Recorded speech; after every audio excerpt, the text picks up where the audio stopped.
Hey everyone, Rob from Southgate Media Group here. Before we get started with this podcast, we have a quick message. If this is your first time checking out the show, we love that you found us and we really hope you enjoy it. What we have to say is for the subscribers. If you enjoy our shows, would you please donate to help keep these going? We don't want to have to put traditional ads on these shows, but this does cost money. So we really do rely heavily on donations. To make a donation to the show, please go to our website, www.southgatemediagroup.com. Go to the page for the show, and in the upper right-hand corner is a donate button. It takes you right to PayPal, and you can donate whatever amount you want. Thanks a lot for listening, everybody. And now, on with the show.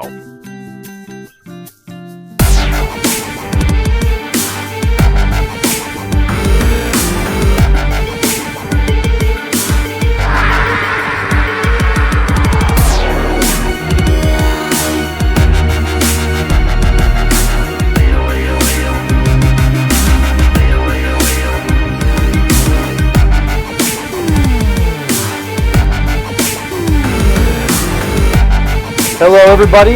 Welcome back to another episode of Biters, the podcast about The Walking Dead and all things zombie.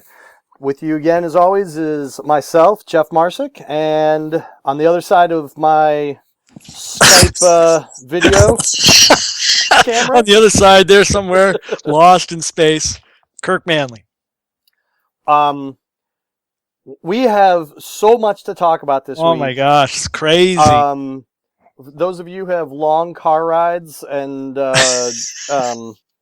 big commutes and Kath, this will help you hopefully put off you stabbing pencils in your eyes for at least a couple hours. Cause get your ear holes ready. Good Lord. I'm looking at Kirk through the on video, and he's got Band-Aids all over your face. Hey, shaving's hard when you get older. I'm actually a little concerned about this podcast because of the length, but I felt like I've been kind of getting along well with our listeners. I don't know if I'm going to make too many friends tonight with what I have to say, but we'll see. Anyway, I'll start off with the numbers. Walking Dead did 14.8 million viewers. Woo! So aside from the 17.3 that season 5's opener did, this is the most. This is the highest viewership. They did 9.6 million in the key demographic of the 18 to 49 group, which is. So these numbers are, they compared them year over year to season 4's mid-season finale. So it's 23% higher than season 4's mid-season. Now remember, we did 14.8 for this one total. We did 12.1 in season 4. And in the key demographic, we did 7.7 last year and 9.6 this year. God damn, thing just keeps growing.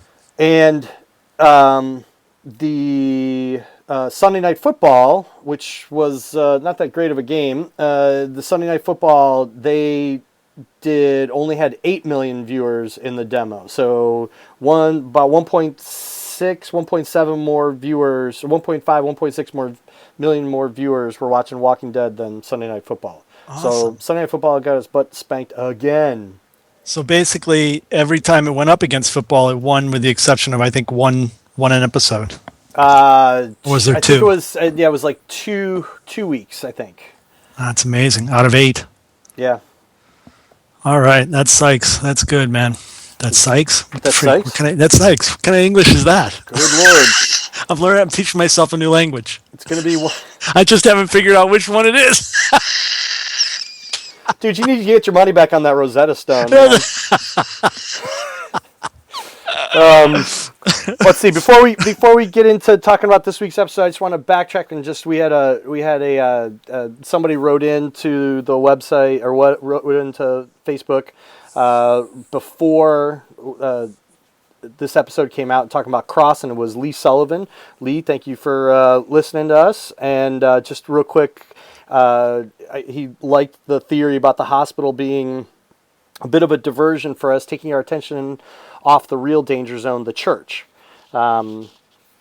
he wondered where Judith was. Was she in the room with that pried up floorboard by any chance? And he says, I remember Gareth saying that the glass won't hold the walkers in the school forever. Yeah, we learned this week they wouldn't hold at all. We know exactly what the length of time of forever is now. Exactly. 5 episodes. Yeah. He says, thanks for the fun speculation. Enjoyed the cast as always. So thank you, Lee. Well, thank you, Lee, very much. And yeah, the whole diversion concept, which was Laura's listener, Laura. I think they just missed a huge opportunity there, man. I mean, they really did. They really did. Okay, so you and I talk all the time how we speculate and we prognosticate. Kirk will look that word up after the show about what what's going to happen. And in the beginning of this one, when we see Father Gabriel go running off towards the school, and of course, like we knew that was going to happen, and then the zombies break through and they start following back. Dude, I was on the edge of my seat. I was like, "Oh my Lord, did we call it? Were we right?" Well, we could take some credit. Laura can take some credit. We'll give props. And we agreed, so we're going to take some credit too. But they didn't maximize what they could have done with it. We also had a note from sorry if I'm pronouncing this wrong. Jijo, Jijo. Let me know if I'm pronouncing that wrong. Sorry about that. If so, I heard Kirk on Under the Comic Covers. That's a great podcast, by the way. It's a spinoff from Jason and Karen's Walking Dead cast, where they just go over indie comics, like mainly Image books, but some others too. And thought I'd give you guys a try. After 3 episodes, I'm hooked. I loved Kirk's analysis of last week's episode, Consumed. I love symbolism and love spotting it or being pointed out to me. It was brilliant. Anyway, I love your art as well, and plan to get into Z-Girl ASAP. We like to hear that. Nice. Do you have a website or something where I can order from? Your 7th listener. Almost double digits now. Almost double digits. Yes, Gigi, you can definitely order Z-Girl and the 4 Tigers from our website, zgirl.org. And right on the front page there is a link to a print-on-demand website that we use called Kablam. There's also links to a couple of locations where you can get digital copies for digital download. But we hope everyone will check out Z-Girl and the 4 Tigers. I kind of hope that when Kirk's going to be at Walker Stalker Con next week yes. in the Meadowlands, and I think it'd be funny if people come to the table with name tags with numbers on them. Listener number 8, listener number 7.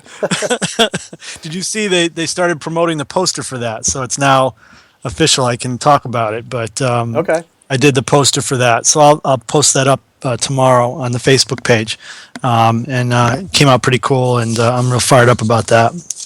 I hope I can do some other shows for them, but I don't know if they may go with a different artist on each show. I don't know.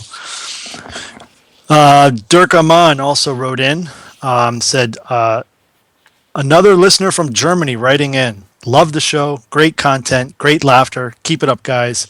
Greetings, Dirk. Woo! Willkommen. Germany. Yeah. Germany. Willkommen, Dirk. World Cup winners this year. Yeah, love it. Yeah. All right. And you know what else? Do you want to read Abby's? Yeah. Let's see. Abby, because we were talking about what to do during the mid-season break, because we need to stay in cat's ear holes. And I have to take a shower now. Don't know if you guys were or are wanting to podcast during the mid-season break, but I wanted to throw out some ideas for shows. You could do a top 5 of your favorite episodes so far of The Walking Dead. Oh, that's yeah. I thought that was a really good idea. They don't have to be from season 5. Maybe a character you hated from a past season that you now like. A rundown of your favorite movies, any genre, what characters you want to die and didn't want to die. Maybe some predictions without involving your knowledge of the comics, stuff like that. That should be good because none of our predictions have come true. So even when they're from the comic, I know, and we know what's coming. This is the part that's funny and sad and like alarming all at once when I read it. I know you guys are busy and old and whatnot. What? Old. He can see my cane. I look like Carol in that wheelchair. do lines on your face and sagging cheeks? Can you hear that on a podcast? That's right.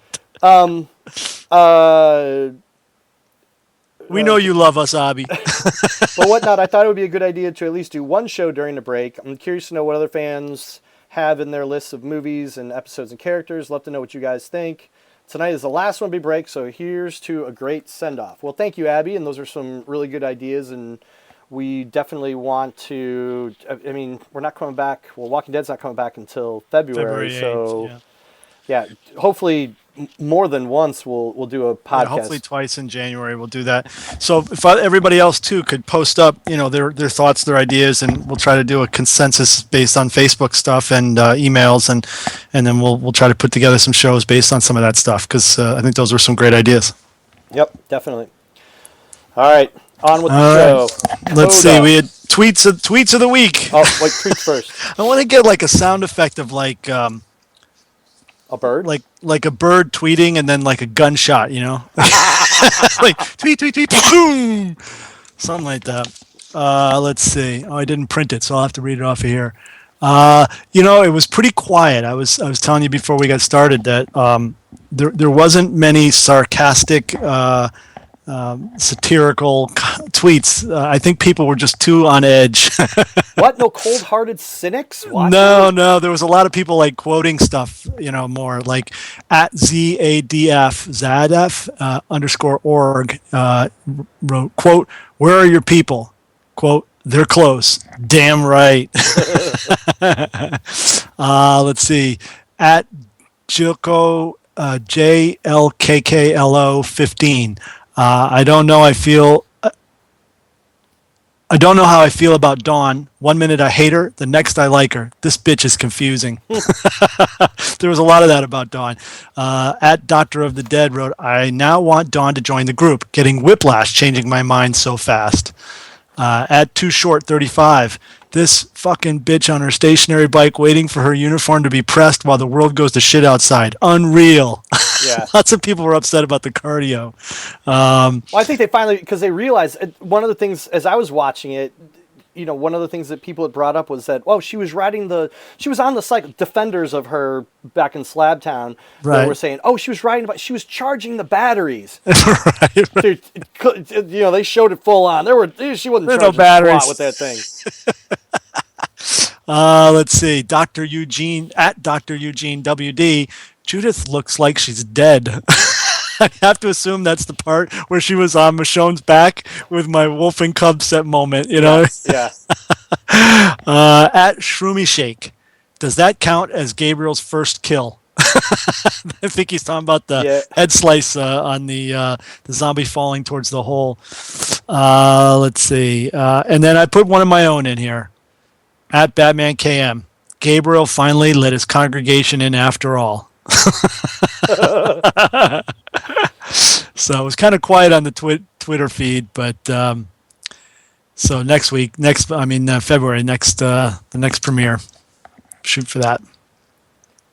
All right. Okay, so let's go, brother. What'd you give it? I'm gonna go. I gotta give it about a 3.9 on the old headshot scale. Wow, that's high for you, right? Well, it's actually a little bit lower than last week's. I think last week's I gave it a 4. So okay, I gave it 3 headshots, which is low for me. That is low for you, and that's actually a surprise. I figured it would have been higher. No. All right, but let's get into it. We'll talk. We'll talk. All right, so what did you like about it? Well, what I did was I kind of broke it down a little differently this time for myself. I did good and bad based on each character.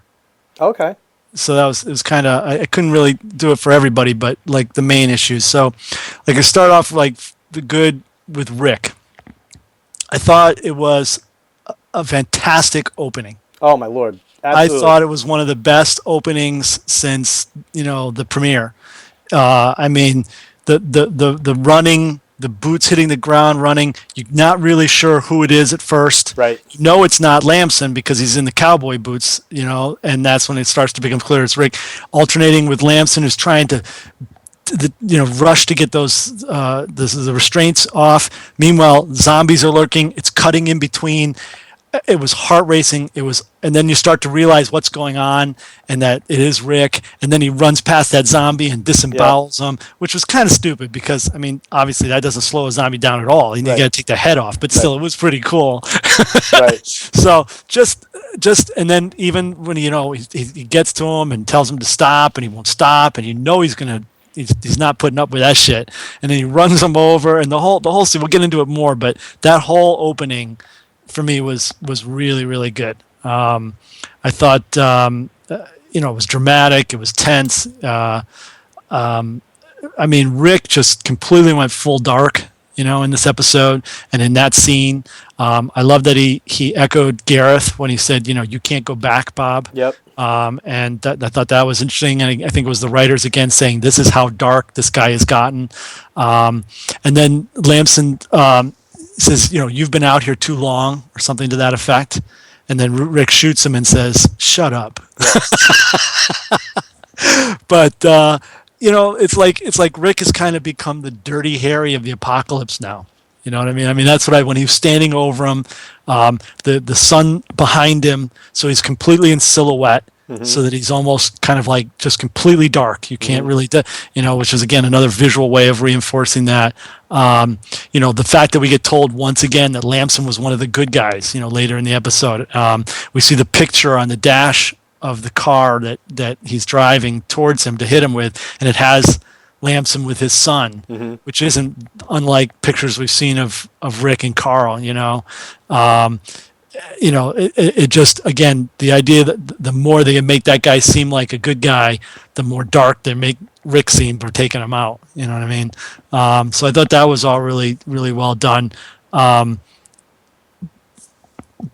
I think what they're setting up, the impression I get is that they're trying to he's completely swinging this way so that when they get to DC, which I assume they're still going to go to, they haven't said that yet, but I'm assuming that's what they're going to do. And if they follow some of the comic book lines of what happened, he's going to have to settle down, and that's going to be hard after going this far. But the other thing is that I thought is that because if you compare this Rick with last week's Rick, they're the same, but there's one different, at least in that scene. If you compare this scene of Rick in this week to last week, the big difference is his friends and family are not there. And this is where, because I see a lot of debate going online now about, Rick has become Shane. Rick has become Shane. And no, Rick has not become Shane in my mind. He is now going to where Shane went, but he's doing it after having evolved over a lot more and is more open to input from those around him that he trusts. Right. And the fact that, Daryl was able to talk him down from shooting the cop last week, Tyrese and Daryl together were able to get him to go with a plan that was a little bit more rational and cautious, to me says that this guy's not gone. He's not full on Shane.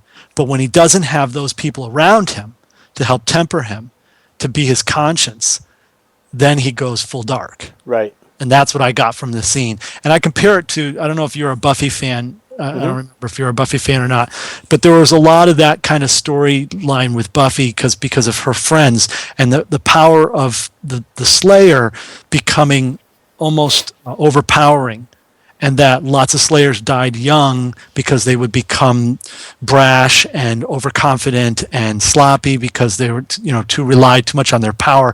And because she surrounded herself with people that she cared about, that she listened to, and that she took confidence in, it tempered her and made her a better Slayer. And I think that's what I feel like we're getting from Rick. Rick is a better leader because he has this capacity to go this dark if he has to and needs to, but he also has people around him that he trusts, that he listens to, that help keep him on the right path. So I see that as a big difference between him and Shane, and I think it's a great aspect to this evolution of Rick. Did you notice that shot of him when he's over Lamson too, with the sun behind him and everything I already mentioned? But there's a shot just like that of Maggie I think it's last week, as she stands over Eugene. And it was almost identical. It's like shot from the ground up and with the sky behind them. She wasn't in silhouette, though. They didn't have the sun behind her.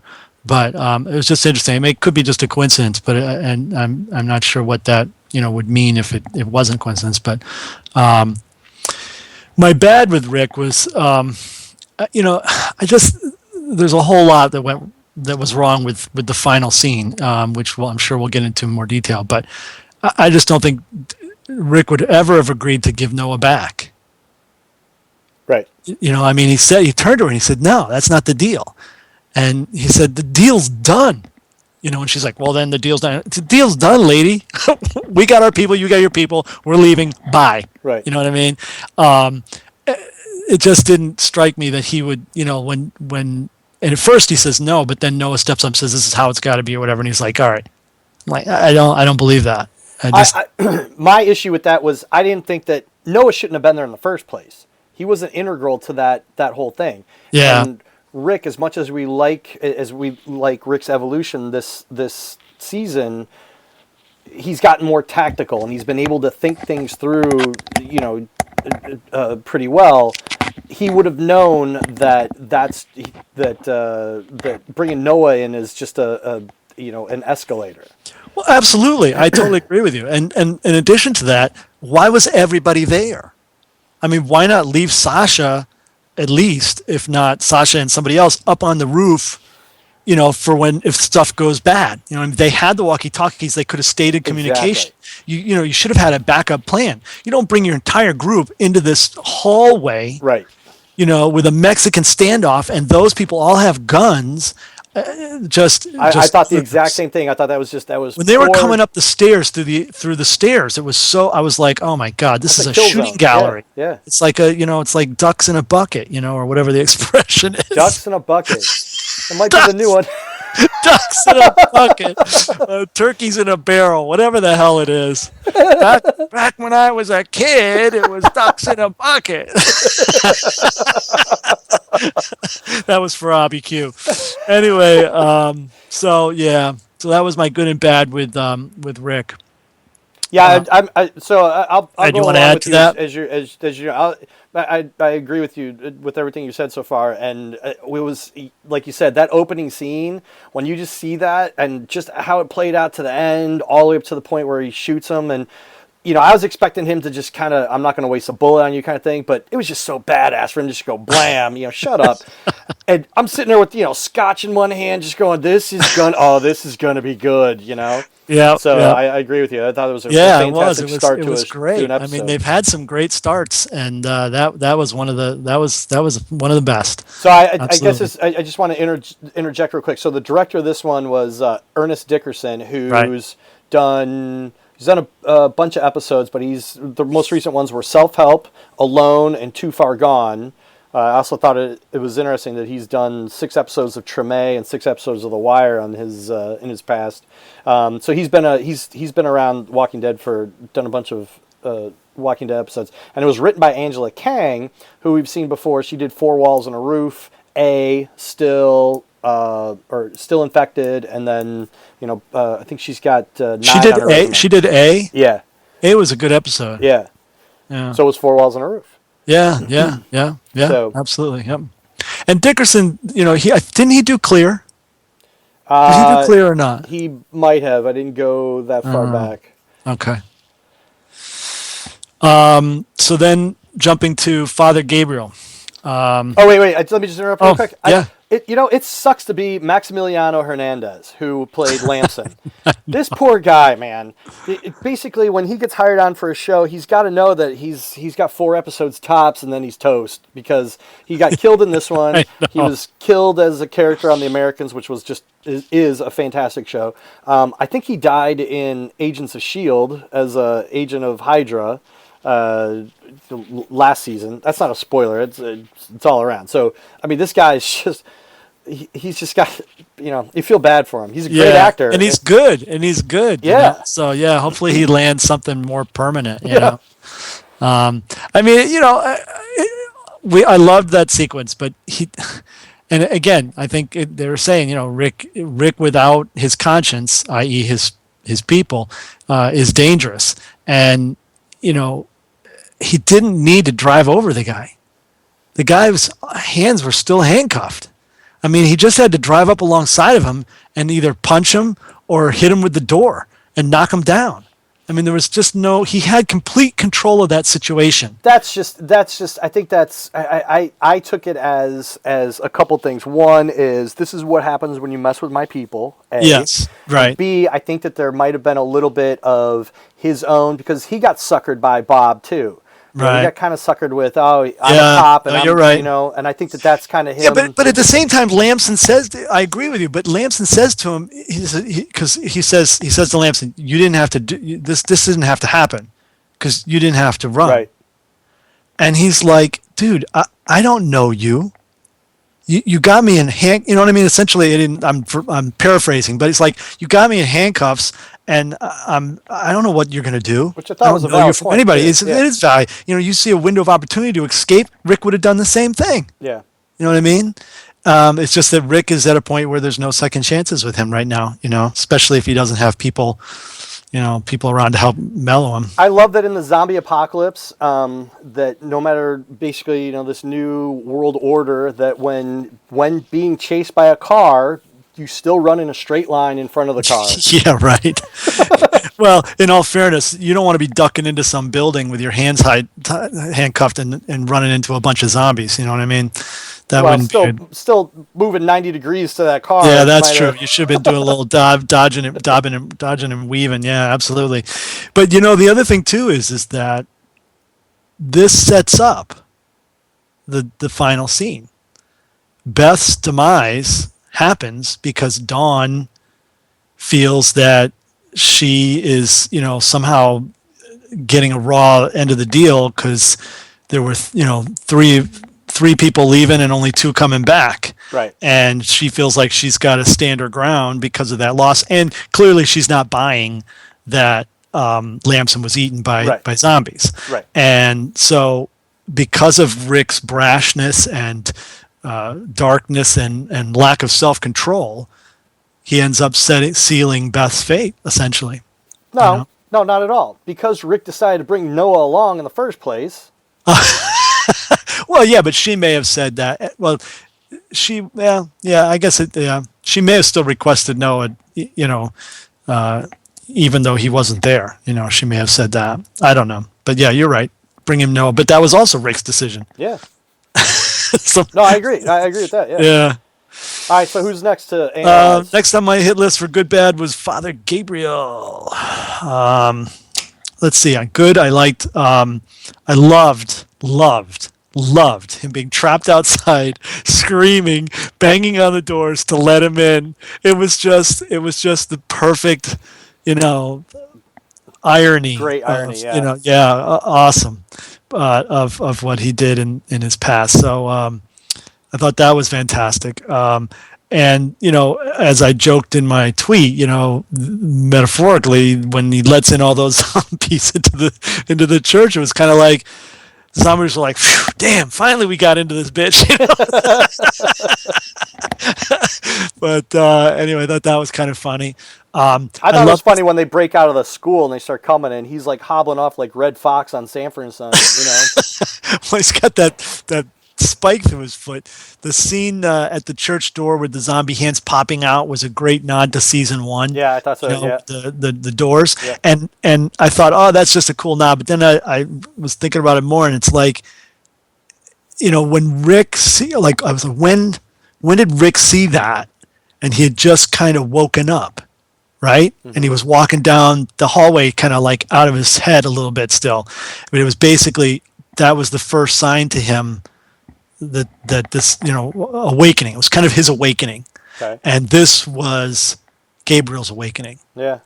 To the fact that this is a new paradigm, this is a new world you live in here, and I better get on the stick, So I thought that was pretty cool. The Bible that he finds has the name Mary in it, so I'm assuming that's Garth's. I think that's Garth's mom. Gareth's mom, right? Gareth's mom. Yeah. I thought that Gareth's mom. Sorry, I thought that was a nice twist. Now, I'm going to throw out to, unless you probably have some opinions on this, but I'm also going to throw it out to our listeners. He opens the Bible to Chronicles. Yep. Now, I don't know much about the Bible. I've never read the Bible, and so I can't really speak on it. But I did a little research on that, and according to Wikipedia and stuff, I guess there's actually 2 books of Chronicles, and then they cover a bunch of different things, and genealogies and all sort of stuff. But the thing that stuck out to me as kind of interesting was there's I guess the story of David and Solomon, and let's see, the first one so David becomes king, establishes the worship of Israel's God in Jerusalem, and fights the wars that will enable the temple to be built. And then Solomon becomes king, builds and dedicates the temple, and reaps the benefits of prosperity and peace. And I just thought that was kind of interesting, kind of like it could have nothing to do with anything, or it could be kind of like a little bit of foreshadowing of what's to come. In other words, what they're going to have to do to battle to get to a place where they can have some prosperity and some peace. So I looked at those 2, and I kind of, because well, a lot of things get said in the Bible that kind of go over my head, and other people, when I'm in church, some people are nodding their head. Oh yeah, that makes. I don't. Did we read the same passage? Because I don't know what you guys are reading. I don't get this at all. But which is probably why lightning always, thunder always rumbles overhead when I step inside. But anyway, there were a couple passages that I was looking around, someone kind of cliff noted a couple of these 2 sections. So this is 2 Chronicles 8, chapter 8, section 10, to 2 Chronicles 11:21. And there were a couple of things so in Chronicles, inside of Chronicles 10, Chronicles chapter 10, one of the Cliff Note version is that moderate counsels are wisest and best. Gentleness will do what violence will not. Good words cost only a little self-denial, yet they purchase great things. Later on in Chronicles 11, it's a cliff note of everything that goes on there. It says, "It is vain to contend with the purpose of God when it is made known to us. Even those who are destitute of true faith will at times pay some regard to the word of God and be kept by it from wrong actions to which they are prone by nature." Which I thought was an interesting, just kind of an interesting commentary on, the different natures of people, both, like we talked about Rick and the heavy-handedness he's got, and that's the hand that Gabriel won't take. And, there's the passage in here is saying that, Gabriel's way can be just as effective as Rick's way. And further beyond that, even though with the Bible later on, when all the zombies were chasing them into the church and they passed under the arch, and what's it say in the arch? "He who eats my flesh and drinks my blood has eternal life," which I thought was pretty right. That they highlighted that as well from 4 walls and a roof. Yeah, it was pretty cool. So I don't know if listeners have some additional insights, we'd love to hear them on that.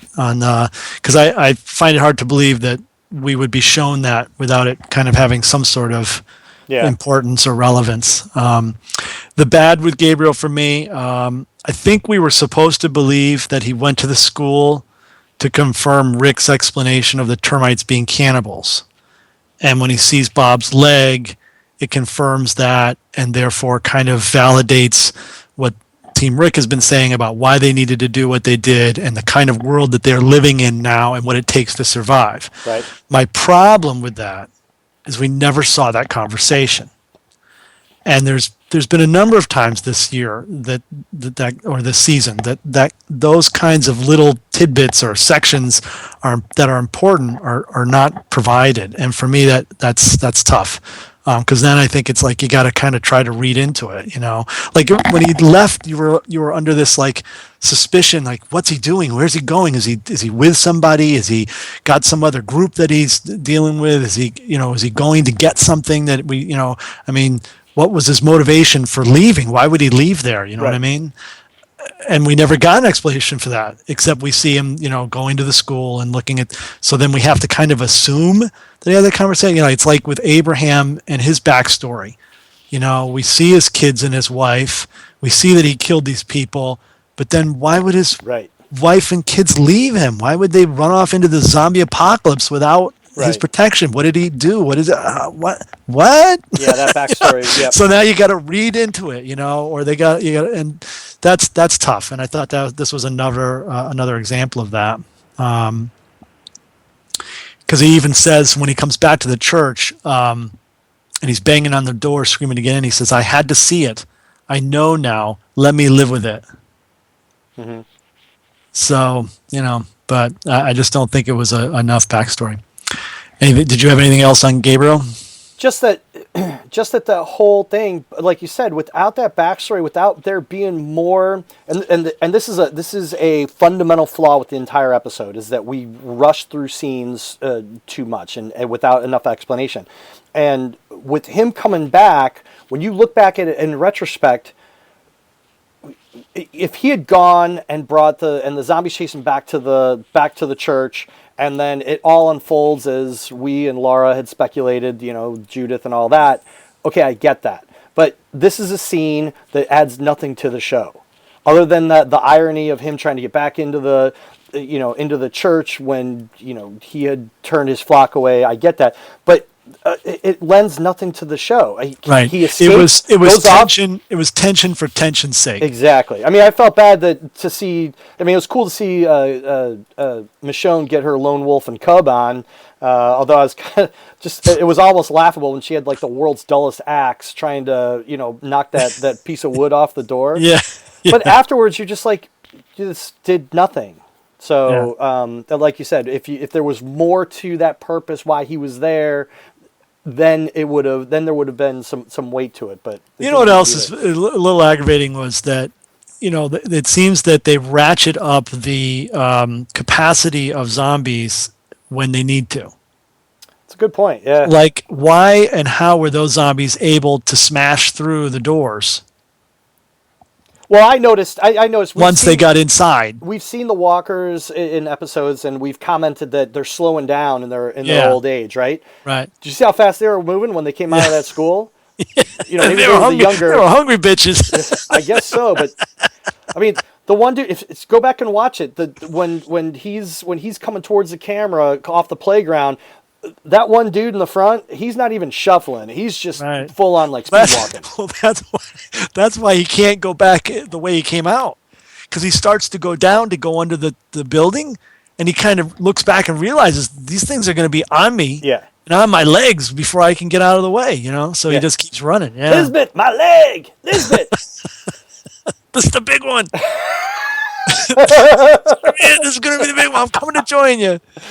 I love Sanford and Son. Let's see. So that's all I had for him.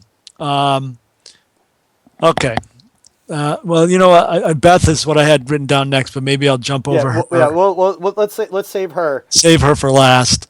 Sasha. I thought the good was. I see her really becoming the comic version of the TV version of Andrea from the comic book. Totally. Yep. Yeah, and I'm digging that. I'm digging that a lot, especially with her, her amazing aim and rifle capacity. So. That scene when he's making the deal, and the one cop says to him, "Where are your people?" And then you see and all of a sudden you just see the headshot of that zombie, and Rick just doesn't even flinch. He goes, "They're close." Dude, that was awesome. That was well written. The cop looks back just slowly, like, "Holy shit, what just happened here?" Yeah, that was that was great. Well, it was interesting because that is, it's cool how they take the comic and take chunks from different things and remix almost like a mixed tape of a song, or a mashup of two songs.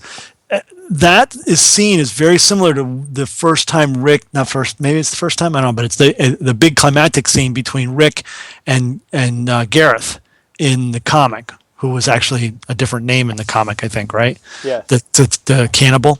They have this one-on-one conversation, and he comes out of the woods and has this conversation, and their whole group is there, and Gareth thinks, or the character in the comic thinks, that he's alone, and he's like kind of getting all confident and everything, and then all of a sudden there's a rifle shot from the woods, and it takes one of them out, and it's like, oh shit, Yeah. it's not so. And they kind of like took that and said, that's a great moment, let's just not put it where everyone's expecting it, Right. and use it somewhere else. So that was good. I liked that. I liked the conversation with Sasha and Therese. I don't think it bodes well for Therese when Sasha said to him, that he hasn't changed, and that's a good thing, because he's basically saying to her, we've all changed or whatever, and from where, or we've changed from where we were when we were kids growing up and everything else because of all of this, and she basically says, no, you haven't, you're still the same. But essentially by saying that, she's also saying, I've changed. And to me, that's kind of foreboding of him, because I think in this new world, the whole message is you got to change, Right. if you're going to survive. Now, see, I didn't like that scene. I didn't like that scene because you had the tension building up. You had this tension building up to the deal getting made, and the exchanges coming after that. And I felt like it was retreading territory we'd already done before, and it was a pause, and it was a pause in the wrong spot. And so I didn't think it advanced the story. I think it just kind of just walked in place a little bit, and I really wish it hadn't been there. Because, like I said, it just interrupted the flow. So I actually didn't like that. Well, I think it's funny because my bad is the same scene. If that's possible, how can the same scene be my good and my bad? But and here's why: because after basically, I think they did the scene. I think that to kind of respond to your question, I think the scene was there for two reasons. I think one is because he had to try and make her feel better, or there had to be some sort of recognition of the fact that she'd dropped the ball, and let this guy get the jump on her and got taken advantage of, and kind of potentially almost screwed the whole thing up. And how bad she felt about that, and Tyrese had to kind of talk her through that a little bit, and I think that's why the big part of it. The other was Tyrese finally admitting to her that he didn't kill the guy back, the termite back in the house Martin. with, whatever his name was, Martin. And of course, that guy went on to be one of the key people who killed Bob. So my bad is that there was like no reaction from her on that. Right. It was like, oh, okay, so whatever. Right. It's like, what? So essentially, if you had killed that guy, Bob might still be here. I mean, Yeah. But so that was that. Yeah. So I didn't love that sequence, but I did like some of what came out of it. So that's why it was both a good and a bad for me. Maggie. Interesting. There's a Twitter follower I have at Tony0010, and she tweeted to me, Maggie will go through what happens to her in the comics next half season. Then people can shut up about her not caring. and I thought that was kind of interesting. I don't want to do spoilers for people, but for the people who read the comic book, hopefully you'll know what that's about. But it's interesting. I wonder if that's what's going to happen. Do you know what I'm talking about? Yep. Okay. So the good with her for me was, I thought her reaction to Beth's being dead at the hospital was fantastic. I thought very realistic and very emotional and well acted and well done. The bad is, again, it's another one of these good, bad of the same scene. It's just impossible to believe. Absolutely. Just impossible to believe. Yep. I wanted to believe it. It was so well done. Yep. I wanted to believe it, but I didn't have any emotion to it because I didn't feel like she really had any care. Nope. I mean, the first reaction we've ever seen the whole season about it was when Michonne tells her that they found her. Yep. And then she's like, "Oh my God, this is great, and it's like, where the hell have you been?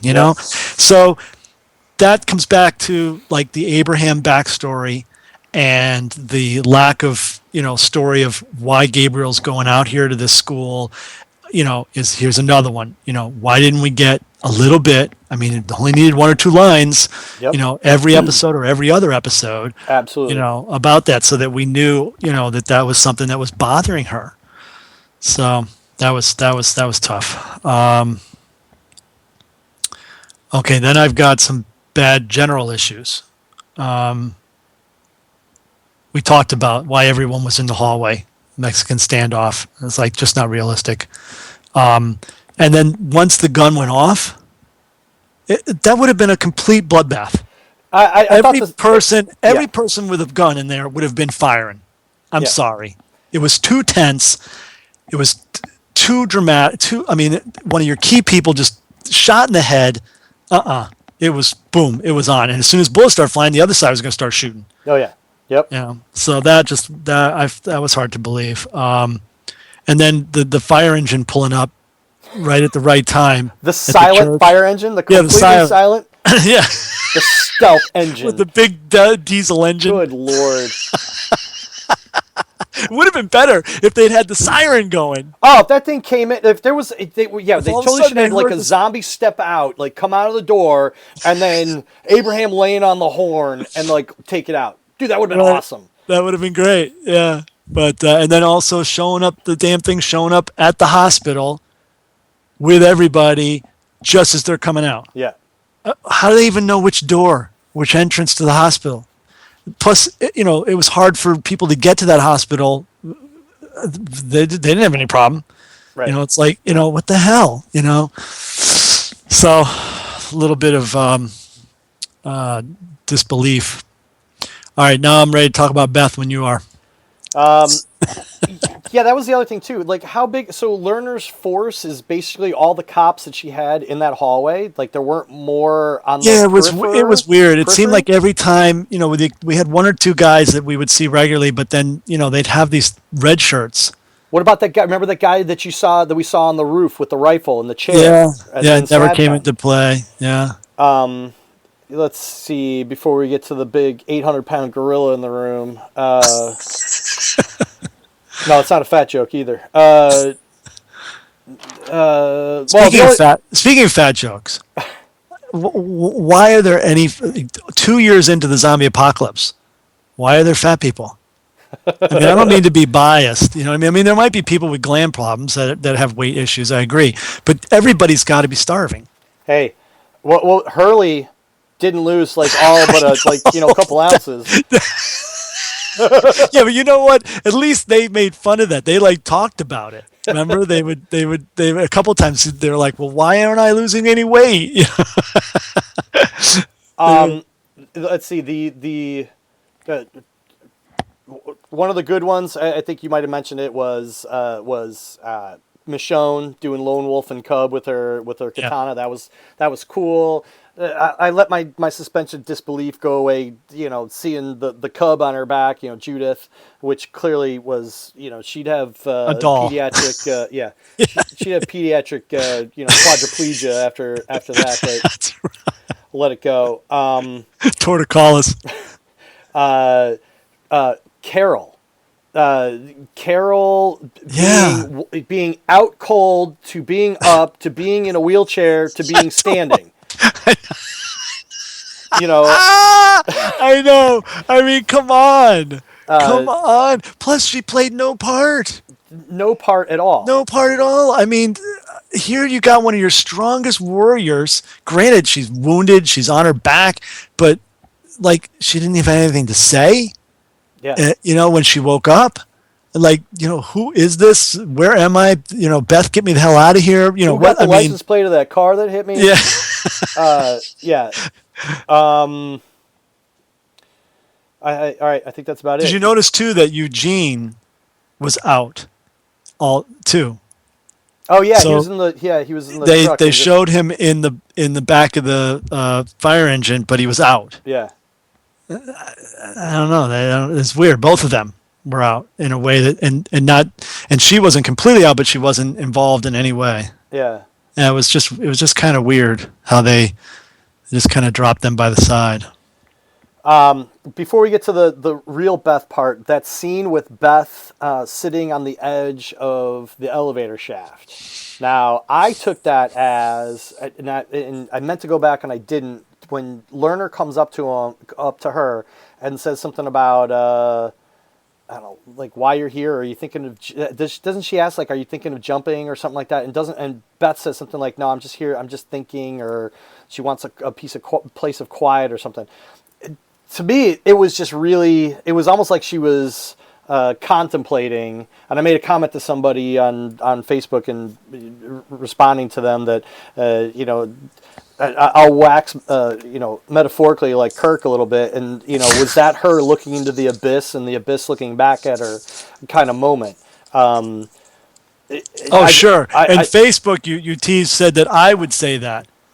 Well, but you obviously think it's a good thing because now you're saying it. Well, I do. I thought it was kind of smart of me. I rarely say smart things, so I thought it was good.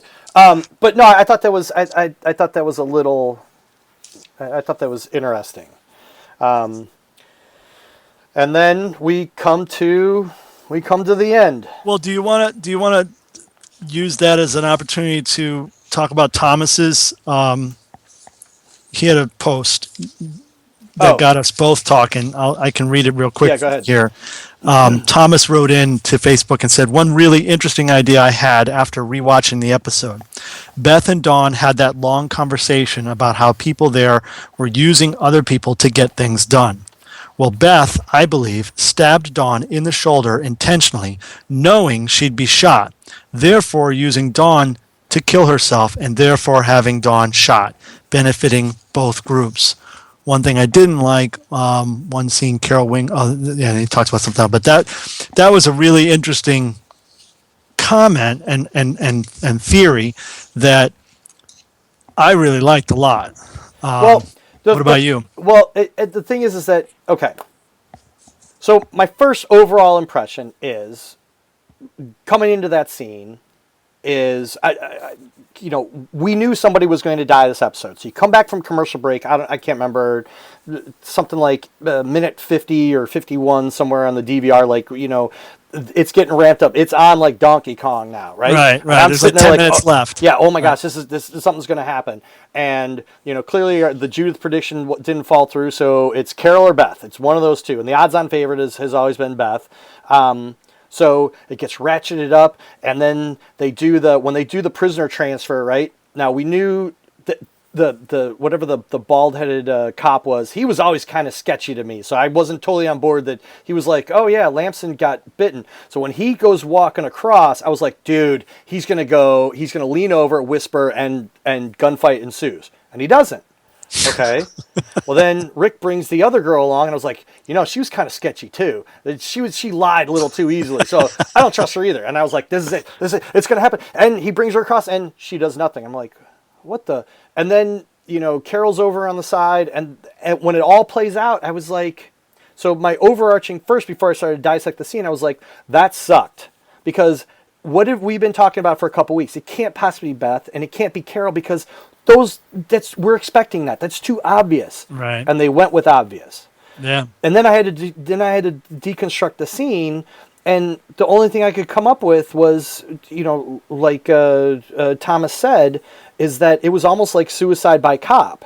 Right. Because there's no other way that plays out. You don't walk up to her and stab her. Like, I know she stabbed her in the shoulder because the body armor's over her, covering her chest. So, but that's still you don't sit there and just go, ow, all right, bitch, next time we meet, you and I, we're wrestling. You have no other thing to do but to respond with force. And like you said at the beginning, the deal was done. The sides had already been cleared. And you know what? Noah was like, I'm gonna keep the peace. I'm gonna go over to the other side. It was done. There was no need to do that. So the only thing that you can take away from that was that Beth knew her people were gonna back her up. And she did this. And although Lerner has the quickest draw this side of outlaw Josie Wales, I mean, come on. Even Han Solo would be like, dude, yeah, you drew first. But no, that scene doesn't make any sense any other way. And because that happened, there's a lot of people are like, oh, that was such an emotional tearjerker. Just as seeing Maggie fall to her knees and wail is well acted, and Bear McCreary's music is, it really pulls on the heartstrings. I can't get suckered into it because I don't believe it. Just as the gun blowing off Beth's head, I can't shed a tear. She asked for it. She caused it. Yeah, I have some common sentiment with you on that, but I have some different takes on it a little bit. I also once Thomas posted that idea and I started thinking about it more, there were a number of other hints that I can look at now at the episode and at the other episode, Slabtown. For instance, you just mentioned about her sitting at the elevator. That was a very precarious thing to be sitting there at, you know what I mean? Yeah. And so plus then she ends up pushing the cop off the elevator. Yep. So there was this whole idea of death by falling off the elevator, which is a very suicidal kind of thing. 1, 2, in Slabtown, Dawn makes a point of pulling up her arms and showing that she sees her cuts on her wrists, and that obviously she had tried to kill herself once before, and that was a sign that she was weak and everything else. Well, why did the writers think it was important for us to be reminded about her past suicide attempts? Right. Why is that important? Right. Now we're seeing why it's important. You know what I mean? So it's kind of almost foreshadowing of this plan at the end.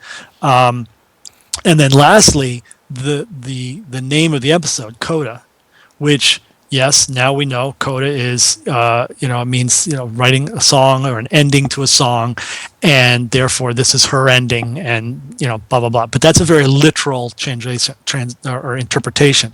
I think this is also about Beth writing her own ending of her song.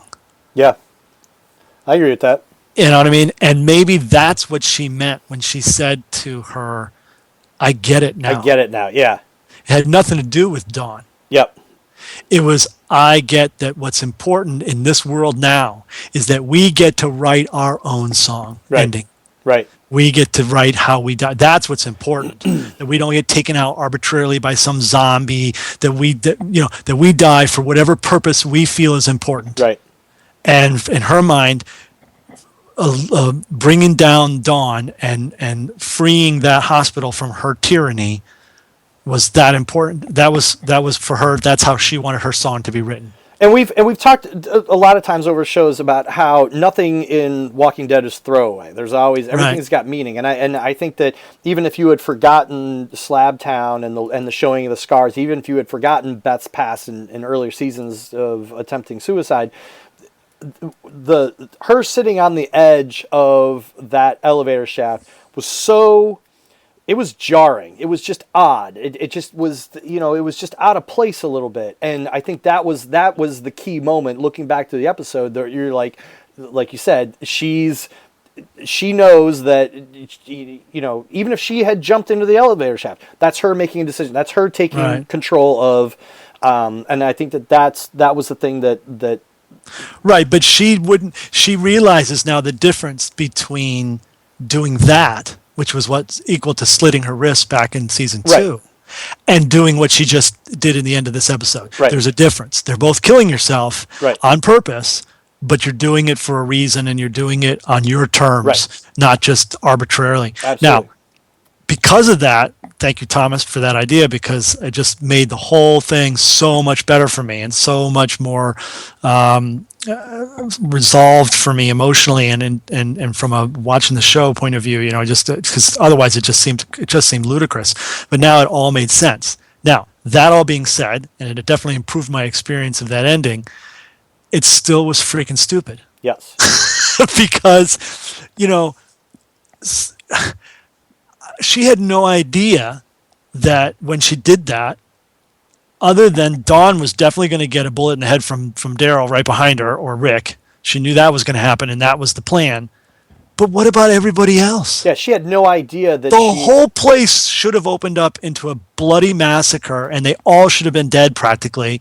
And I mean, talk about selfish in that sense. You know what I mean? Now, I've not been a Beth fan for a while, and it's not so much the actress. It's just I don't feel that they've ever done enough for that they've convinced me enough as a character that she's of value, or that she adds anything to this.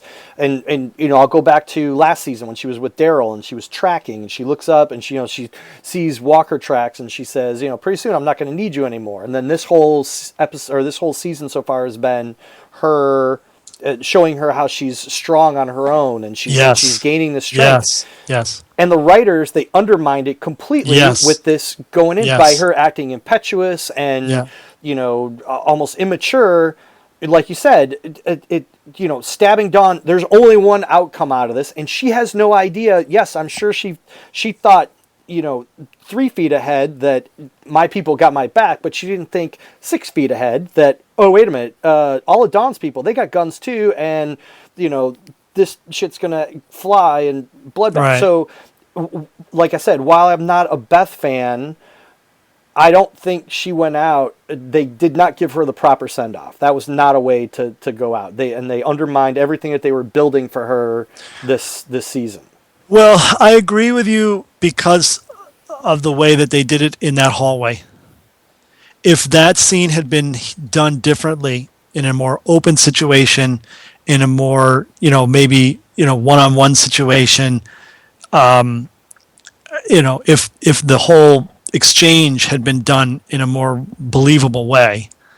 If she was an actual sacrifice, if she was actual, then correct. Absolutely, yep. And she was, but her sacrifice put every single person in there in jeopardy. Right. And that to me was not heroic. No. As which I think they wanted it to look like it was heroic. The idea that she decides when she dies instead of happening arbitrarily or at someone else's hands, and that she chooses to use that death to end this other bad tyranny and reign of Dawn, all of that is heroic to me. But the fact that she chose that moment to do it when everyone was there and exposed and vulnerable to being slaughtered, right. To me was a moment of weakness or not strength, and undermined it, just as you said, all of the badassness that they had developed for her. And so yeah, I thought that was tough. That was a tough way to see her go. I just wish it had been done a little differently.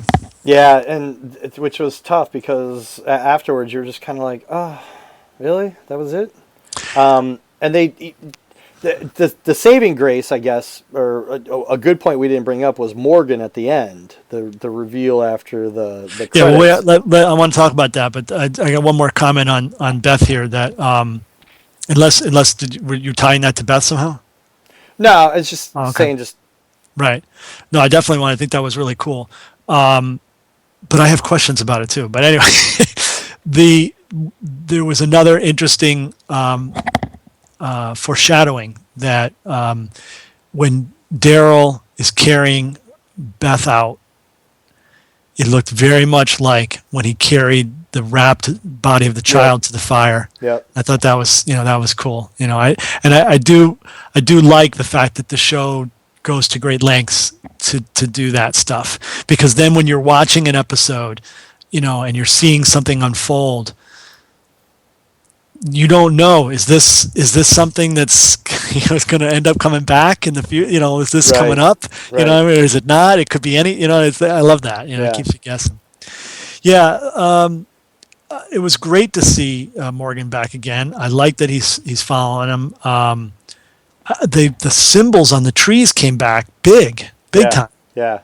First, Gabriel is the L, the upside down, or the sideways L, and then all the circles with the stars. What WTF? WTF, man? What the fuck? I don't know. We haven't. It doesn't really help to use the acronym if you're just going to end up saying the phrase. So,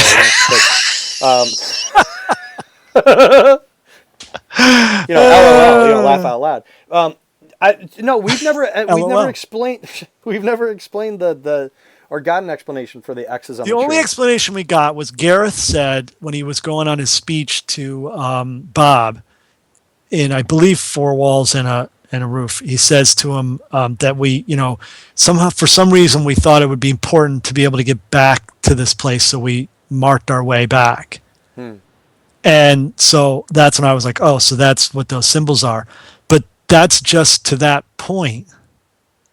I guess maybe that's all that is then, because he doesn't see any more after that. Right. So it was just him following those to the school Yeah. and the church. What's up with so they probably don't mean anything and they probably won't come back. Although it's weird that there were two different types of markings. Yeah, that second marking is because they focused on that when they had gotten Bob the first time. They really focused on that, but it was like Which one though? the L in the tree, the sideways L. Yeah. Because remember they knock him out, So, and that was at the church. yeah, And then Gabriel in this episode, he leans up against a tree, and you see it again at Yep. the church. So maybe the L's were a way to get back to the church, and the circles and the stars were a way to get back to the school. I don't know. Maybe there were two different marking systems that they used to get back to the two different locations. I don't know. We'll see. We'll see. What did you think of his offering at the altar? I was kind of mouthwatering at the Goo Goo Cluster. I've never had one of those. Oh, them are good. Are they man. good? Yeah. Are they like a cookie or are they more like No, a they're like turtle? they're like a Like a caramel nut chocolate, everything you're allergic to. You know, every time my wife's aunt comes up from North Carolina, she brings them up. I think they're made in actually Gary Dombrowski says they're made in by Standard Candy Company in Nashville, but yeah, they're all over in the South. They're good. Mm. Wow. But yeah, I didn't get it. A bullet, a Goo Goo Cluster, and a rabbit's foot. Well, the Goo Goo Cluster is food, and the bullet is protection, strength, weapon, and the rabbit's foot luck. I don't know. It's kind of a weird. Yeah, maybe they did that just so that we would be like, is this guy still psycho? Yeah. Or, because it seems like he's got his shit together now, right? Yeah, But then he does something like that, and you're thinking, maybe not, But then he's still putting down the zombies. Like he puts down the woman zombie at the school. Wait. No, I got it. What? Those are... So when's the last time he was in a church? So he stands the cross up, right? And what does he lay before him? False idols? So he lays bare his false idols. You got luck. You've got food because that's basically what your whole life revolves around, right? Is finding food, and then bullets is protection. I don't know. Maybe. It's my guess. All right, Biters listeners, put on your thinking caps. Yeah. What did that mean? What did that mean? And then he finds the map. Yeah, conveniently. Yeah. The reason I wanted to like not just kind of sideways this part, but it was because I really liked seeing him again. But it's like I don't. Why didn't he? I mean, why didn't he join then at that point? You know what I mean? It's like I don't know. I just feel like we're being teased. Yeah. You know what I mean? Because everybody wants to see Morgan, and my worry is that it's just going to be some anticlimactic. All of a sudden, he's going to come out of the woods, and boom, there's Morgan. Okay, now you're going to join our group or whatever. It's like here was this opportunity at the church. Why not have Morgan rescue them instead of the fire engine? Right. You know what I mean? Why not have they're back against the wall, the game is up, they're toast, and then all of a sudden freaking Morgan comes through with like some wild weapon just freaking buzzsawing through zombies, you know what I mean? Yeah. And saves their asses. That would have been like freaking cool. Yeah. Then you could have the siren go and the and the fire engine show up. But so I don't know. It's weird. I don't know.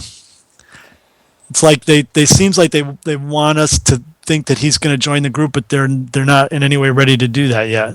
I don't know. Yeah. You know what I mean? And then that he would find the map. It's like they're trying. Yeah. It's like they're intentionally keeping him out there as the wild card. Yeah. So. Well, clearly Did you see? It's not too hard to find the hospital, so he should be able to Well, hopefully he's going to bypass that and just go through the map to the DC or whatever. Let's stay away from that freaking hospital. Except he's got to go through the herd. Yeah. That we've they're all forgotten about now. Yeah, they're all going to have to go through that, I guess. I can't again. They missed that opportunity unless it's coming up. Yeah. But, God. I don't want to. I love the show, and I think it's the best season so far. And we've had nothing but great episodes, in my opinion. Even the weakest of them has been better than any previous season. So I can't complain. I still think the show is fantastic. I think the writing is fantastic. But I could think of so many ways to have made this finale so much more powerful. Yeah. You know what I mean? I mean, if all three groups should have been in jeopardy. You know what I mean? We talked about that last week, I think. The idea that herd should have somehow all of a sudden become an issue for Team Abraham, and they did it the way that I thought they should with the church, but there was no cost to it. Yeah, there should have been. Yeah, the church was a head fake, and then it was the rest was just a setting up for the last. So it's basically the episode is your beginning, nothing in the middle, and then the last 10 minutes. Yeah, and the hospital should have been, the whole plan should have shit the bed. And should have just gone completely south, and it should have been a mess, and there should have been fighting, and then they should have had to come up with, have to go through into the damn thing like a firestorm to get her out, and then I could have believed if it was just her and Daryl, Daryl's the only one that makes it to her, but she's with Dawn, and he's going to take her, and then she's going to get free or whatever, and then she does the attempt to kill Dawn because of the whole, wants to take Dawn out. Or they get swarmed by zombies, and there's just it's just a horrible decision has to be made, Right, or she jumps and takes Dawn down the elevator or something, Yeah. But it's like, there was just never, it never ignited. No. So, the church ignited, but it didn't explode. It was like the fuse got lit and started fire burning, but there was no cost. Right. So, yeah, overall, good episode, not a great finale. That's my take. Yeah, we've got everybody back together now, and, that's... It's going to be, Maggie's going to have the weight on her, and, we're going to have to deal with that, and there'll be weight on Daryl, and... Yeah, I think Maggie's going to unravel. I think that prediction from the Twitter follower there, Tony, that I think she's going to unravel, and I think she's going to become a mess, is my guess for a while. Did you see, speaking of emotionally strained, did you see Emily Kinney on Talking Dead? No, I didn't. But I did read an interview Holy with her cow. on. I read an interview with her on. I don't know, Entertainment Weekly or somewhere, and they had asked her. They said, "When did you know? How did you find out?" And she said, "I had no idea up until they gave me the script." And I'm thinking to myself, "You had no idea."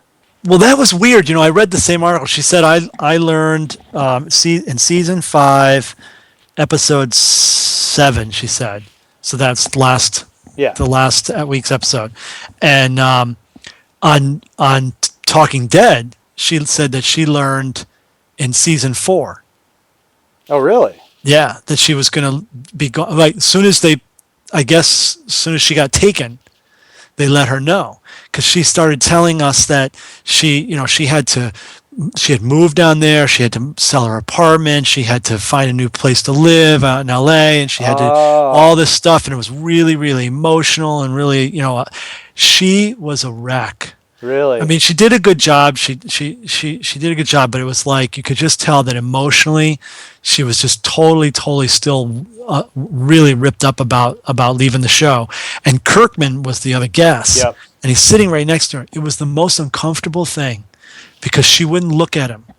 Really? And yeah, there was. I got this a DVR. really, I'm gonna have to watch it. Oh yeah, you gotta check it out. He was pretty nice, and he said some nice things to her.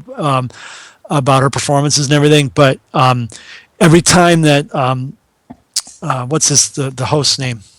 Yeah, I know you. Yeah, Anyway, he would ask a question about like Chris what Harbaugh. was your what? Chris Harbaugh. Chris Hart. Yeah, every time he asked like what was your favorite episode or what was your favorite scene to shoot, she was like, well, I don't know, I can't think of the song, but my favorite memory is, when I first came and I met,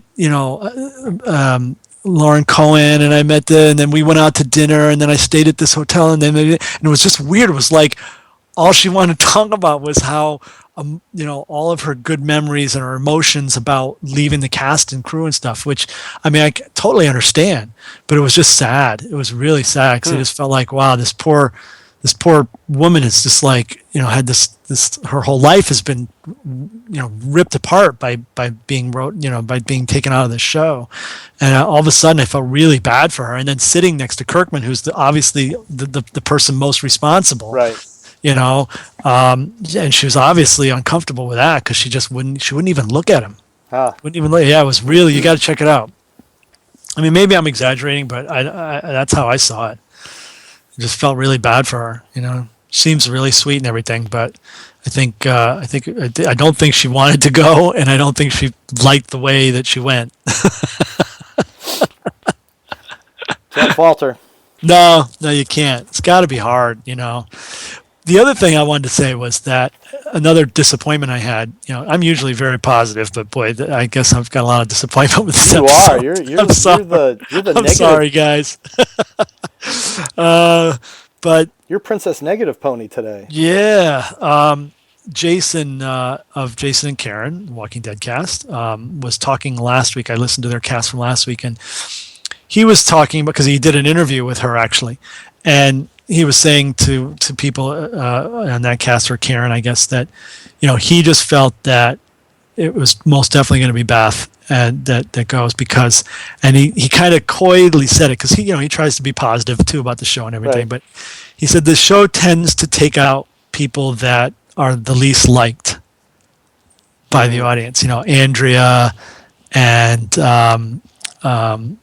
T-Dog, and it's like when there's somebody, and Beth is probably the least liked of the group. Some people find her annoying, some people found her character to be annoying or weak, or Carol has transcended. I mean, Carol's kind of become, on Twitter and everybody online, it's like, Queen Carol, they call her, what I mean? It's like, she's like, so, and it just kind of like proved his point a little bit, which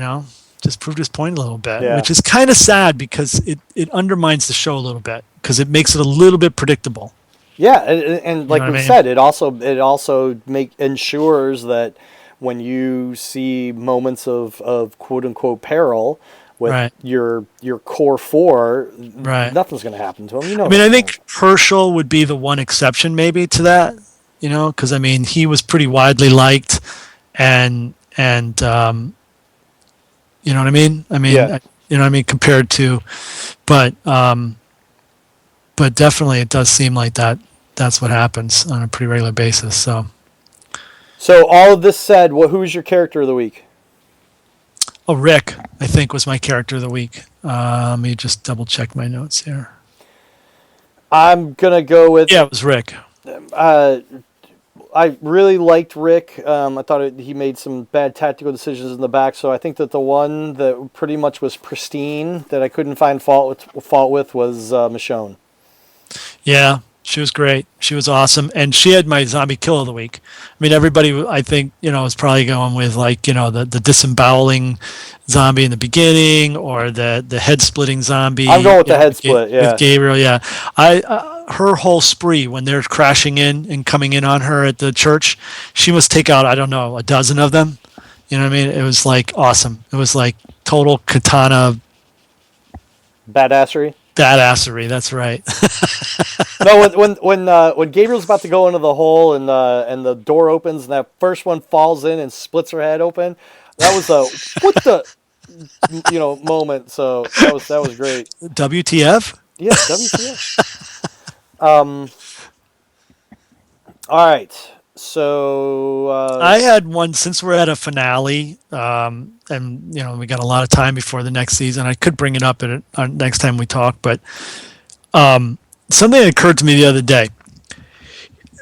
They never, and this was an issue with the comic book for a long time, and he got a lot of heat for it over the I don't know, course of the beginning of the book, and then he actually started to address it a little bit more. I hope they will in the series, but weather should be a factor. Yeah. I mean, especially with the fact that they don't have good shelter and everything now. A hurricane, a tornado. Right. I mean, can you imagine a tornado in the zombie apocalypse, picking up zombies and throwing them to? I mean, not to like joke. I'm going to get a lot. What's coming on Facebook, right? With the Sharknado, Zombie-nado.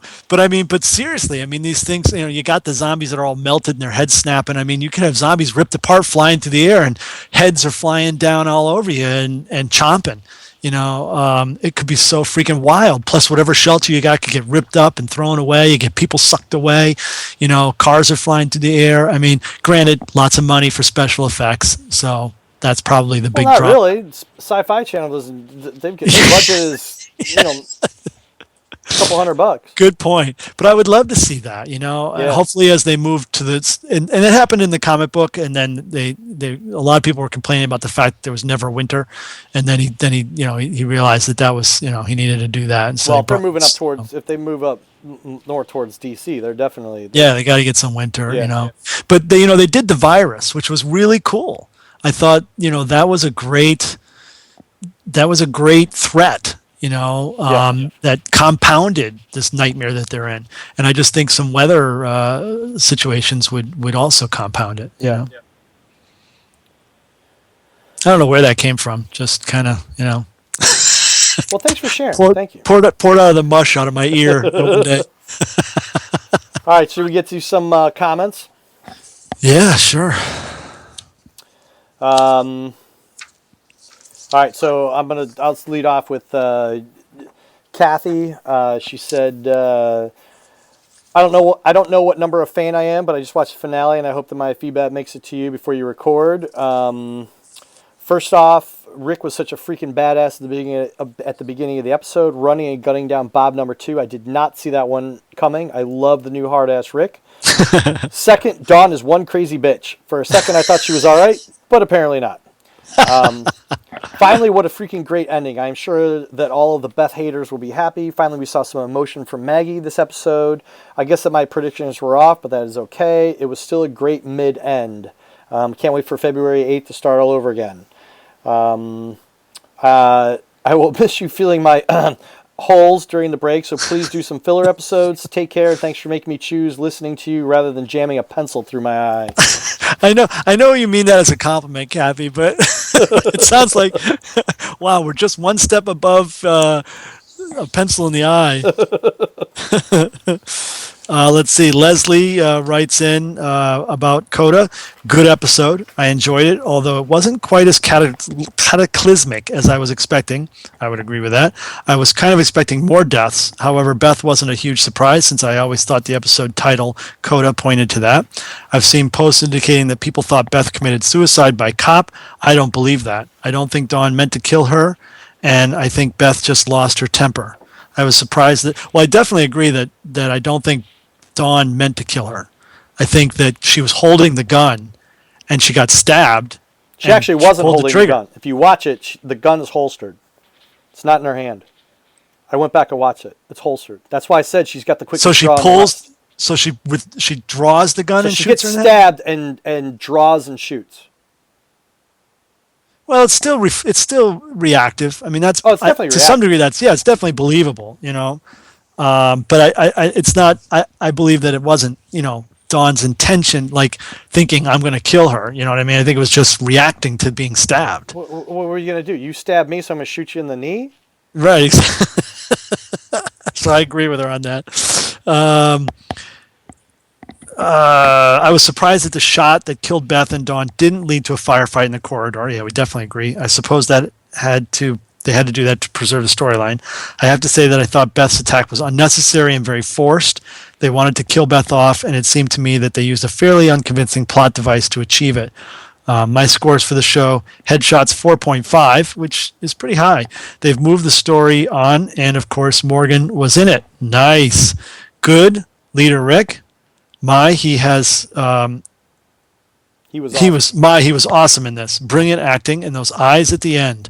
I could feel his pain. Yeah, I agree with that. I think that I not only like Badass Rick now, but I just like the way that he's being portrayed by Lincoln. And that my favorite was in that scene as well was when he's walking away and what is it Dawn says to him? Something about like, thanks or something like that. And he just grunts at her basically. Yeah. it was great. Bad. Beth's death, not the fact of it, but the method they used to achieve it. Yeah, I agree.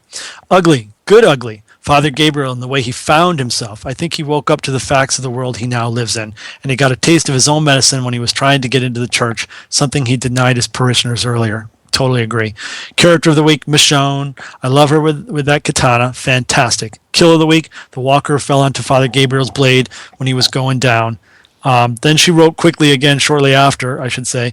Actually, on reflection, maybe 4.5 is a little high. Maybe a 4 would be a better score. Thank you, Leslie. Okay, so Laura sent us a voice message, so I'm going to play it.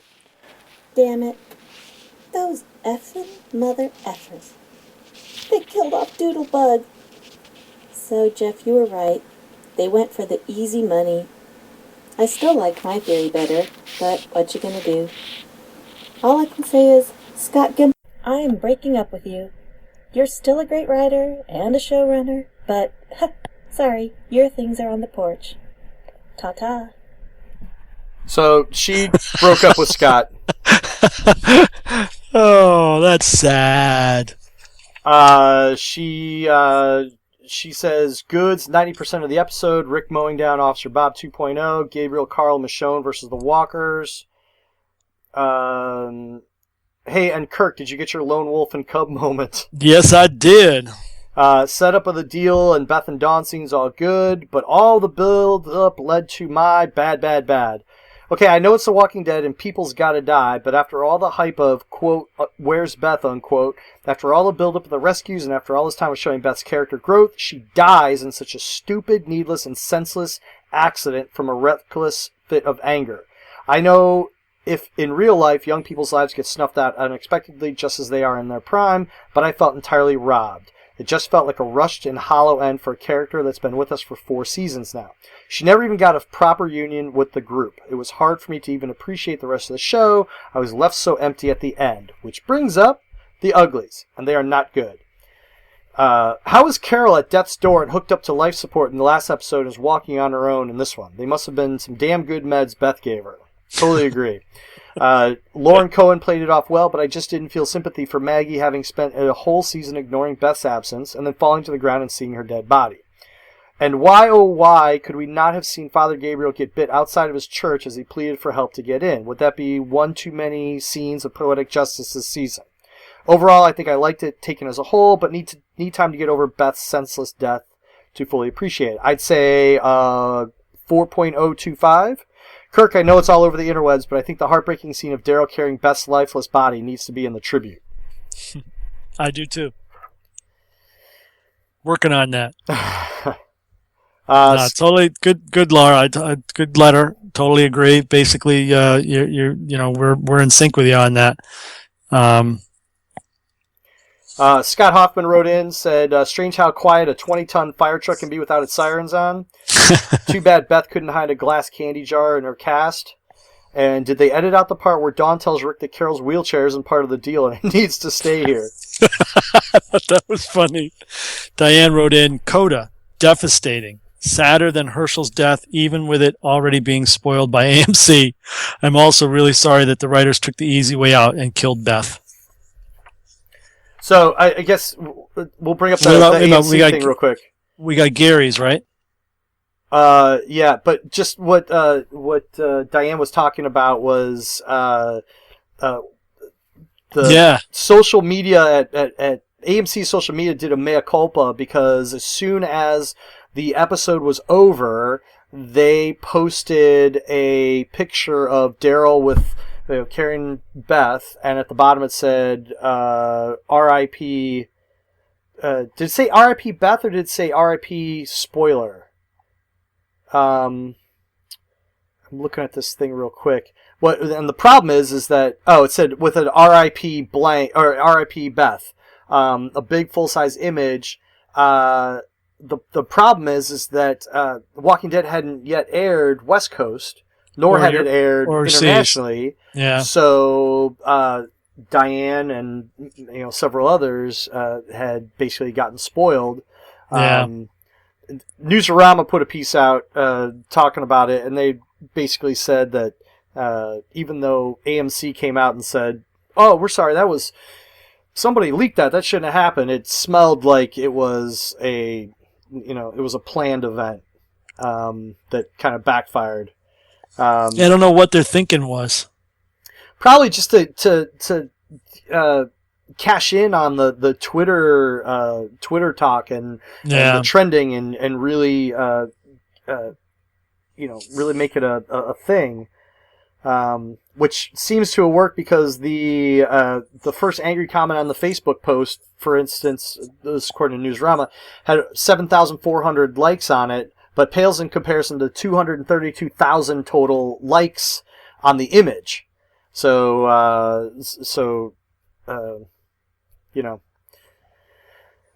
that was the big snafu. Any press is good press, I guess, huh? Pretty much. Gary wrote in, Rick Grimes is not playing, that's for sure. Lamson burned up his get-out-of-jail-free card when he refused to stop running. If not for that escape attempt, we would not have been treated to Rick disemboweling that walker. It looks like Gabriel was running away from the church and not to someone else. Among some of the items the termites left at the school was a backpack with a Bible in it. The name Mary with a heart at the end of the name was on the inside cover. It looks like Gareth's mom was a churchgoer before becoming a cannibal. He appeared to open the Bible to the Book of Chronicles. How great was that, seeing Gabriel begging for the sanctuary that he denied his flock when the walkers followed him back to the church. Beth's death was one of a few that folks were predicting. At this point, I'm feeling that it was done because that's what people expected to happen. I think the writers should have went in an opposite direction and not given people what they thought or expected to get. I think people would have been really pissed to get such a lackluster mid-season finale. I thought the character's emotional reaction to Beth's death very well acted. For me, Maggie's reaction moved me to the least. Her character has not expressed any care, concern, curiosity, etc., the whole season. Given that, her emotions just did not fit. I blame the writers for dropping the ball on this small but essential detail. Though she could more than hold her own in a fistfight, I was still not convinced of Dawn's power over the other officers. It was a good fight scene with her and that other cop. Yeah. I thought, yeah. Time and again, the other cops would say, she's losing control. How? I really didn't see anything that showed one person any more off the deep end than the rest of them. It will be interesting to see if anyone at the hospital takes Rick up on his offer to come with. I think that no one took him up. Nobody did. Yeah, which was, I guess it isn't kind of weird. I mean, they're all, I don't know. I think maybe the feeling is now that Dawn is gone, they can kind of get off on a better footing or something. I thought that was really bizarre. That yeah, not one person. Yeah, even Noah stayed over on that side. Yeah. The big surprise was seeing Morgan yet again. I found his tender dispatching of the walker on the ground interesting. His little ritual at the altar inside the church was interesting too. He placed a package from a Go-Go cluster, an American, you already said that, American candy bar created 1912 by Howell Campbell and the Standard Candy Company in Nashville, Tennessee. A bullet and a rabbit's foot along with some lit candles. Was there a significance to this, or was it just the actions of a madman? Morgan's finding of the map with Rick Grimes written on it was a great nugget for him to find. There's the possibility he's not as far behind the group than we think. All in all, it was a decent episode. I give it 3.75 green lollipops. Nice. I like that. I think we should go to green lollipops from now on instead of headshots. Good letter. Good letter, Gary. Thanks. And I think that's all I got for letters. Yep. And then, let's see, there was, I was trying to think about all the deaths, that have happened, and this isn't the first time. I mean, I remember T-Dog's death was another one that was really kind of anticlimactic and hard to swallow. And do you remember that? Yeah. I mean, but again, he was trying to save, he's trying to save Carol. I think, Herschel's was the most, and Andrea's seemed bad too. Yeah, Herschel's was the one that Herschel was good. Yeah. Herschel's was really powerful, really painful, really believable, and really, really powerful. But Andrea's left me kind of wanting, and so did T-Dog's. So you know what? For that matter, so did not Daryl. What was the guy that was always at odds? No, not Merle. Merle's was good. I thought Merle's was a good one. Merle's was real good. No, the guy that was Dale. Oh yeah. Dale's was kind of weak. Yeah, I thought too. Overall, I'd say I think they've missed more than they've hit in terms of the key deaths or key character deaths. Shane was good. And the problem is that this was the mid-season finale, and we should be left almost rabid for the next 2 months. What, 2-3 months? 2 months until they come back. And they kind of just neatly bound up this first half. So you're kind of like, okay, well, you're not just sitting there foaming at the mouth, waiting to, we got to find out what happened. They didn't leave you with anything. They wrapped it all up, and that's Plus that there was all this stuff on social media about like people posting and stuff about like, oh, you're gonna be crying, you're gonna make sure you bring tissues, you're gonna be an emotional mess. And I think that's partly why people were like, maybe there's going to be multiple deaths. You know? I mean, they really built this up as a big deal. Yeah. And to me, it wasn't anywhere near as big a deal as Herschel's. Scott Gimple saying that this was going to be a devastating mid-season finale. I don't see it. I don't agree. Right. And again, it kind of goes back to what we had said last week, that our speculation last week was that you can't go with the obvious one. If that's what it's going to be, if we all know it's coming, dude, it better be amazing and just really heart-wrenching. And I can't believe you did that to her. Right. And you didn't do that. You just, it was almost and I'll tell you where that happens. Not almost. I think it's happened every single time, and that's in the comic. Oh yeah. Every single time. It's left field, total shock, don't see it coming, can't believe it's that character, and he's just done that successfully every single time. And I think it's part of what makes the book so incredibly powerful. Yeah. And why, people who are watching the show really should read the book if they haven't. Did we want to talk a little bit about the article over at Geek Tyrant about the Walking Dead companion series? Yes. So that's the other big news of this week was that two of the lead roles have been cast for the companion series.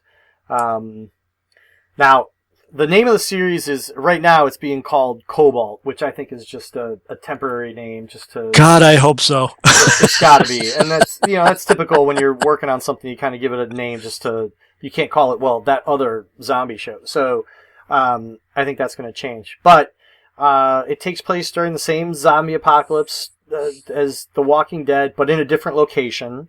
Revolves around a male divorce teacher and a female guidance counselor. The one character is Alicia Debnam Carey from Into the Storm, which I'm not familiar with, and Frank Delane from Harry Potter and the Half-Blood Prince. Delane will play the woman's son who has battled some drug problems, and Debnam Carey plays the woman's ambitious daughter. So this is another co-created by Kirkman and Sons of Anarchy writer David Erickson. So there's already been some pushback, and based on what has been reported, that it's nothing, we're in the same universe and just in a different location, and okay. Well, it'll be interesting. I mean, I've got high hopes, but it'll be interesting. They've got to do that. There has to be something about it that is unique and different, or else people will be like, well, I mean, obviously, I can't get enough zombies on TV, so I'll watch it regardless. But, Right. but I mean, for people to watch two shows about zombies, there needs to be something unique about each of them. You know what I mean? I think. We had speculated at one point, and hoped, I thought that, maybe we'd see a time jump and see, Judith growing up and leading some group, Yeah.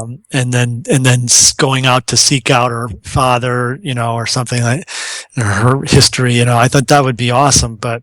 Or you're in the future, say 20 years or whatever, say 20 years in the future, and a new society's been formed, and humanity's got their crap together, and they're kind of starting something new, and there's some kind of catalyst that causes them to almost start sliding backwards. So as The Walking Dead is the parent show moving forward to this future, they're the future that's slowly working its way backwards towards that's kind of cool. The past. Dude, you should write for like comics stuff, man. Seriously. That's like a cool idea.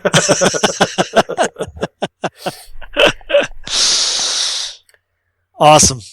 Well, it's been a fantastic first half of the season. All that being said about this episode, it's still, to me, it's been one of the best. The first 3 episodes were some of the best that the series has ever put out. So I'm still really, really excited about what's coming next. Yeah, I agree. You always want to go off on a high note. So for both of us, this kind of fell a little short of that mark. But they always seem to, if this season's premiere and is any indication, they'll come back like gangbusters on the next the second half. Now, one of the teasers, one of the images from the trailer for the second half has. Now, I've said that I don't put any stock in any of the core 4 getting anything happening to him. However, given what we know about Rick in the comic book, there's a scene where they cut it off real quick. You see where like Rick is like laying down and his arm is out, and there's a zombie moving towards his arm. Oh, really? So, I don't know. Maybe that's...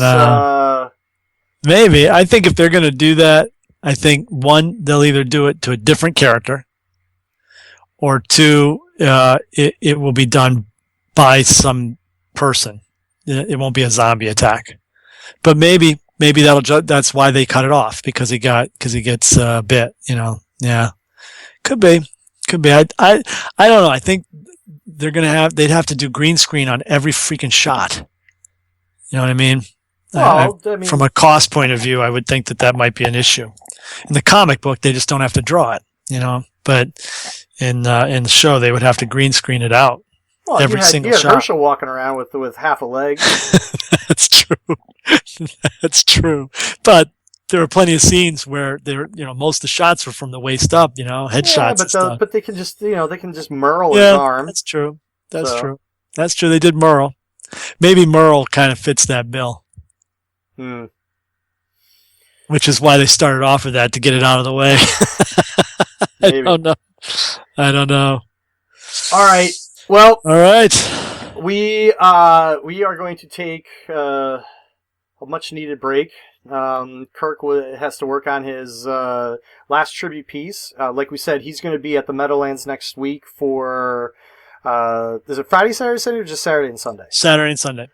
For Walker Stalker Con. So if you are going to be there, by all means, please stop by, say hello, wear your number on your shirt so we know who you are. He'll have the pieces for sale there, as well as Z-Girl and the Four Tigers. So come check us out. We definitely plan on doing a couple at least 2 podcasts over the break. So follow Abby's lead and give us some ideas of what you want us to do. And yeah, that would be great. Love to hear from you guys on what, any ideas. And it's also the Facebook feed has really started to come alive. Lots of people posting. There've been some great discussions, some great ideas, some great theories, some insights, some funny stuff. Really been a joy and a pleasure to engage with you guys. So please keep it coming. And I am an awful, horrible blogger, but there is a blog, and it's my New Year's resolution. It's more of a bog. Yes, it's a poorly maintained blog, but I'm going to be better about it and post things and keep that alive. So, promise. That's right, and you can follow Jeff on Twitter at @jmarzik, and you can follow me at Twitter at @BatmanKM. And you can email us at biterspodcast@gmail.com. Oh, and we got to give a shout out to Tom DeRosa. Oh my gosh, I can't believe we didn't do that first. How could we forget that? Oh man, Sorry, Tom. We totally hooked us up, Tom. He did a really nice donation to the show, and we really appreciate that. It helps keep the lights on and keep the shows being edited, and we appreciate anyone's effort to contribute to help keep the show going. We appreciate that a lot. Yeah, so absolutely, thank you very much, and just apologize that we didn't lead off with that. We should have. So thank you very much. All right. On that note. All right, we will see you in January, and I hope everybody has a fantastic holiday season. And stay in touch with us over Facebook. Yeah, definitely. We'll catch up with you. Absolutely. All right. Take care, everybody. Bye. Bye-bye.